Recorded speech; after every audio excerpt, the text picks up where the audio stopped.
দেশের পাট শিল্পের জন্য চীনের প্রযুক্তিগত সহায়তা চেয়ে এদেশে আরও বিনিয়োগ বাড়ানোর আহ্বান জানিয়েছেন বাণিজ্যমন্ত্রী খন্দকার আব্দুল মুক্তাদির। সকালে রাজধানীর একটি কনভেনশন সিটিতে আয়োজিত গ্রিন টেক্সটাইল এক্সপোর উদ্বোধন অনুষ্ঠানে এই আহ্বান জানান তিনি। এ সময় বাংলাদেশের নতুন সরকারের সঙ্গে দ্বিপাক্ষিক বাণিজ্য সম্প্রসারণের আশ্বাস দেন চীনা রাষ্ট্রদূত।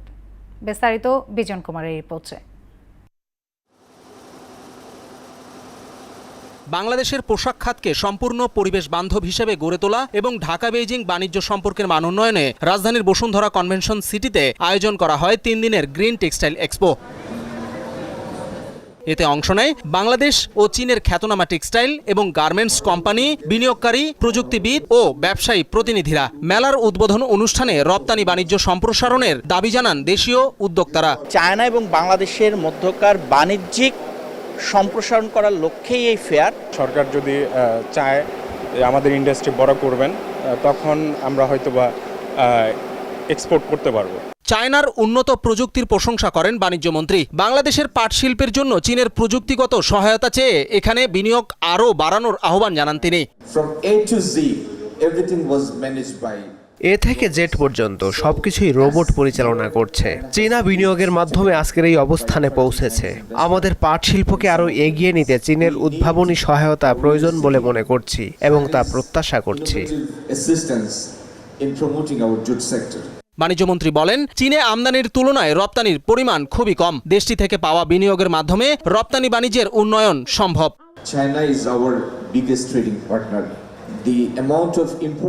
নিকটতম প্রতিবেশী হিসেবে চীনের সঙ্গে আমাদের অর্থনৈতিক সম্পর্ক রয়েছে, তবে সেখানে আমাদের আমদানির চেয়ে রপ্তানি কম।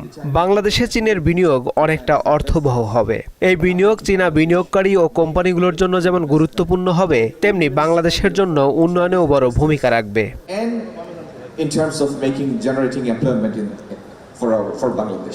বাংলাদেশের নতুন সরকারের সঙ্গে দ্বিপক্ষীয় বাণিজ্য সম্প্রসারণে চীন কাজ করছে বলে জানান দেশটির রাষ্ট্রদূত ইয়া ওয়েন।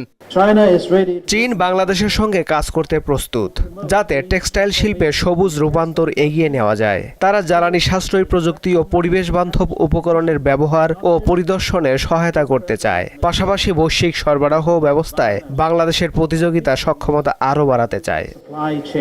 সেভর ইন্টারন্যাশনাল লিমিটেড ও চাইনিজ এন্টারপ্রাইজেস অ্যাসোসিয়েশন ইন বাংলাদেশের আয়োজনে এই প্রদর্শনী চলবে 16 মে পর্যন্ত।